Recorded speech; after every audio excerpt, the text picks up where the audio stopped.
The old house stood on a hill overlooking the town, its darkened windows like vacant eyes.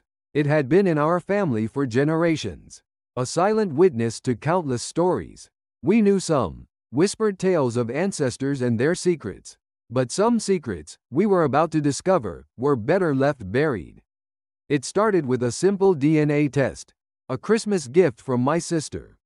We were curious about our heritage, eager to trace our roots. The results came back a few weeks later, a neat little package filled with charts and percentages. But amongst the expected names and lineages, there was a match, a cold, hard truth that chilled us to the bone. Our cousin, someone we'd never met, was listed as a close relative. The report noted an anomaly, a genetic marker associated with a rare form of psychopathy.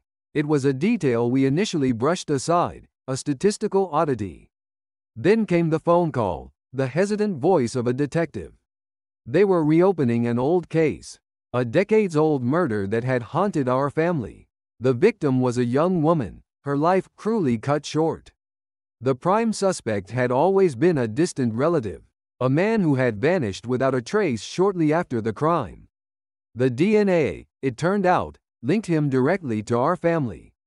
The detective's words were a blur, a sickening wave of nausea washing over me. We had a killer in our bloodline, a legacy of violence woven into our very DNA. The house felt different then, the air thick with a sense of dread.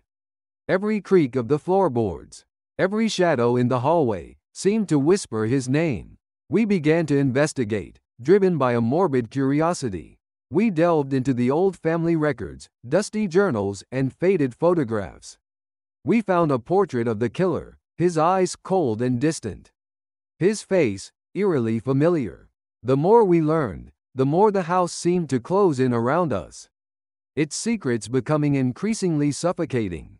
There were whispers of strange behavior, unsettling moods, a penchant for violence that had been conveniently overlooked, ignored, or brushed aside. He had been a ghost in our family, a forgotten shadow cast long ago. Now, his legacy was back to haunt us. Then came the dreams, nightmares of dark corridors, and faces in the shadows. We would wake up gasping for air, the feeling of icy fingers trailing down our spines. The house was trying to tell us something, warn us of something lurking in the dark corners of our minds. One evening, while sifting through old letters, we found a hidden compartment in an antique desk.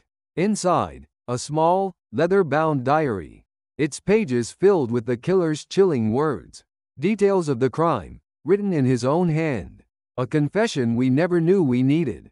He described the thrill of the hunt, the cold satisfaction of taking a life.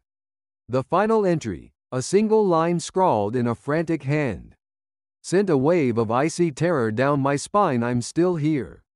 The house, the bloodline, the secrets, they were all connected, a terrifying web of deceit and death.